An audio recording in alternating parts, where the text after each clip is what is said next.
Hey everyone, this is Tom from Montag here doing the weekly Montag matchup for the 26th of November. Let's get right into it. Rank 16, just outside the top 15 spot. Tailsweet is welcoming back Not at rank 14 to the fray. This is going to be a great match. Obviously, both players potentially using hybrids in this matchup. Tailsweet coming in with those Terosian mutated, quite ambitious that crossover. And Not has mentioned they'd like to use some Beowulf mutated, but of course, we don't know what that could end up being. Obviously, their records are quite a little bit different, but they both have the same amount of wins, so this should be quite an interesting and competitive match. Obviously, it is outside top 5, so draws will be allowed. It's actually going to be the only match this weekend that you can have draws, so quite excited to see how this one goes. We've got a really aggressive style from Not and a really passive style from Tailsweet. Let's get to the next one. We have got Shadow Galaxy Wolf, rank 6, the Queen of Control, taking on the King of Europe, Apocalyptic, rank 5. 4 wins, 4 losses, and 1 draw on Shadow Galaxy Wolf, and 5 wins and 3 losses on Apocalyptic. Again, quite similar in records. Both players have clashed with Zweistein recently, of course. Shadow, unfortunately, not being able to get through them, and Apocalyptic being able to beat them. It was a really close match in both cases.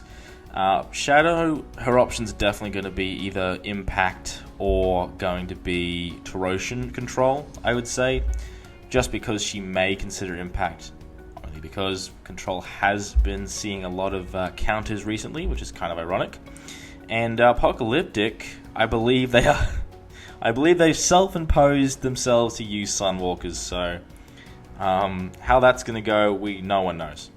Obviously, it's the last matchup before the December tournament, so this is going to be a great chance for them to try out some new decks, and no matter how it goes, they will both qualify for top 12. Next match, we've got rank 7 Moose coming back into it, and Zweistein rank 4. Zweistein's really been doing well with that Darius he's got, has really been putting in work. And Tamoose has had a couple rough spots, but I think last week, of course, where they did lose that matchup to Black Saber due to not taking advantage of the dominance and showing a little bit of mercy, did cost them, but I think they'll learn from this. They'll come into this game really, really tough. And I think that while Zweistein does have a lot of good counters for what Tamoose generally runs, there are a lot of options for Tamoose to choose from, and This could be quite a banger if Tamoose decides to experiment a little bit. Like I said in the last one, this is the last week for the tournament. Of course, these guys will be competing potentially for a top 4 spot, so they may want to take this one a bit more seriously. But of course, this might be a bit more of a losing the battle but winning the war kind of situation, depending on how the tournament goes. But yeah, I'm really excited for this. I think this is going to be a good match. Next match we got is rank 8 Danby. This is a bit of a higher weighted one, and taking on rank 3 Doozy. Now Daniel has had quite a lot to say about Doozy's previous matchups, especially of how his terms were a bit more boring. And of course he has stated a lot, especially in Doozy's biggest moment where they took the title, that it was Misfire's match all along. Now of course Doozy has never beaten Danby, but Doozy has gone to higher heights than Danby. So obviously Danby would be very expected to see that Steel Edge pop up. And from Doozy, of course, well, there's a lot of things Doozy could use, but could be using Tactician, or they could experiment. We'll have to see. If they're going to use Tactician, then it's really going to be about managing the board wipes from Danby. And if it's Danby, he's going to need to make sure he gets those value board wipes and make sure that all of his cards are putting in work and get them consistently running. I think this could be a really good match, of course. Like I said, it really depends on how they approach it, and if Doozy goes something crazy like Impact, then this is going to completely shift the dynamic of the match, and Danby could be in a lot of trouble. So we'll see how well that stacks up, but if Doozy's able to pull that off, that is going to be the epic troll move that we have all been expecting from Doozy this entire season. Let's get into the final match. Misfire, the champion, defending against Charging Badger. 7 wins, 1 loss from the champ. 7 wins and 2 losses from the challenger.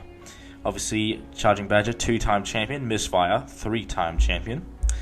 Both of them are candidates for the greatest of all time. This is an awesome match. No matter how many times we see it, it is always going to be the best of the best showing off their skills. And a lot of that subtle play is always going to be evident, especially in the later matches and those little crucial moments.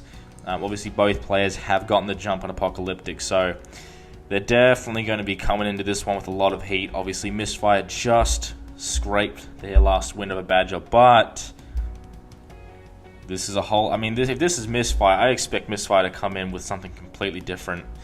I don't think they'll stick with Angels, especially with how badly they match up with Sky Soldiers, although they may take that as a challenge. But if I am Mistfire, I believe they haven't used Sunwalkers, I believe they haven't used Mutated. And I don't think they've used Sky Soldiers, but I don't think they'll use Sky Soldiers against Badger. That would be absolute suicide. Sunwalkers maybe from Mistfire, but gosh, that's... Against Badger, that would be a real gamble. I guess Mistfire could use Angels. Or would they revert to Steel Edge, which was strong enough to take out Badger in the September tournament? I don't know. A lot of questions, but I know Badger has a couple answers, so I know they've definitely been changing a couple of their plays. Obviously, every week they are getting better. They're making adjustments. Even just last week against Apocalyptic, they're more ever aware of Tidus in its condition to have 7 fighters and was prepared to use it to really turn the match on its head, and was actually a key moment in getting that match Badger's way, because without that Tidus discarding the Wolfman, Badger would have been in serious trouble. So I think both players are growing, and Badger is just getting better and better every single week, just polishing that already smooth diamond that is his deck. So I'm excited to see how this is going to go.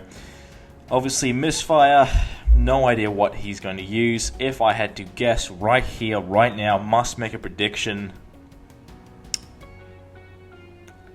I'm leaning towards Dragons. I think they've obviously, I'd say there's 3 options. I'd say either they're going to use Dragons, they're going to use a completely new deck they've never tried before, which would be crazy, or they're going to use Angels. I don't think we see Mistfire using Steel Edge because he never likes to take the easy way out, but he does like to surprise people. So we'll see how it goes. Have I just tipped the hand for Mistfire to use Steel Edge? We will only find out, but regardless of whatever Mistfire brings, I am sure Badger will be prepared. So, we've got a lot of interesting matchups this weekend. Obviously, top 12 will make the tournament. I wish good luck to everyone competing, and I'll see you at the roundup. This has been Tom.